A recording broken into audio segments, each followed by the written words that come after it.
In late 1918, flight was still a relatively new invention, and the military powers of the world were still coming to grips with how to make the best use of it.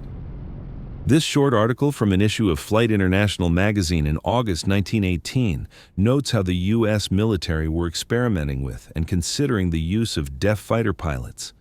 There's little further evidence to suggest that many, if any, deaf pilots were trained at the time. But this report illustrates how all militaries at the time were trying to work out the best way to make use of manpower and machines.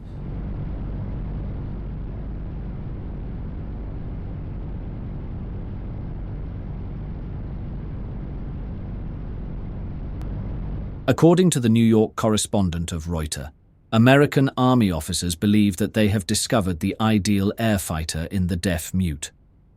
As a result of aviation tests made with recent graduates of a local institution for the deaf and dumb, it is thought possible that the War Department may authorize the enrollment of deaf-mutes in the flying service, and that a new field of war endeavor will be opened to thousands of young men throughout the country. The deaf have no sense of motion, it is stated. If they lose the sense of hearing, after once having possessed it, they cannot tell, for instance, whether they are swinging in a hammock or whether it is stationary. They never become seasick or dizzy in high altitudes, and they lose all sense of dread, such as is experienced by normal persons. The explosions of aeroplane engines are entirely unheard by the mutes, although in all other respects they are exactly as keen as anyone. Added concentration, it is stated, is obtained by the deaf aviators, because of their inability to hear the engine explosions, and lack of dizziness renders them particularly intrepid almost immediately they take to the air. The idea is at first sight rather a startling one, but when we come to examine it there seems to be something in it, though we should not like to commit ourselves offhand to a total acquiescence in the theory. The reasons why the deaf-mute is said to make the ideal aviator are set forth at length and would appear to be conclusive so far as they go.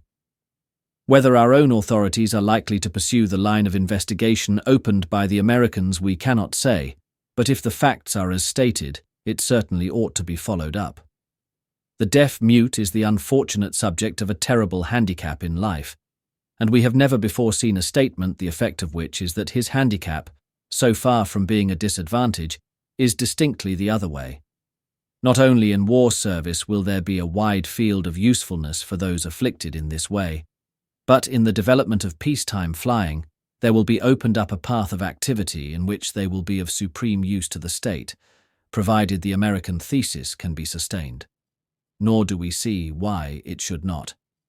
There are no counter-reasons that we can see, though, of course, this is eminently one of the cases in which the proof of the pudding is in the eating thereof. It's gratifying to know that in the 21st century, it is possible and not uncommon for those with hearing impairments to be able to learn to fly, even if they're not able to become fighter pilots. If you have a hearing disability, don't assume you can't learn to fly. Make sure you talk to your local flight school and get good advice before giving up your dream to be a pilot. Click the Join button to become a member of our channel and to gain access to our ever-increasing playlist of exclusive members-only videos. It only costs a couple of dollars a month, and you'll be helping us to continue to produce this material for your enjoyment. For just a couple of dollars more, you can also subscribe to our full streaming video channel at historicalmachines.tv, which features full-length documentary programs not available on YouTube.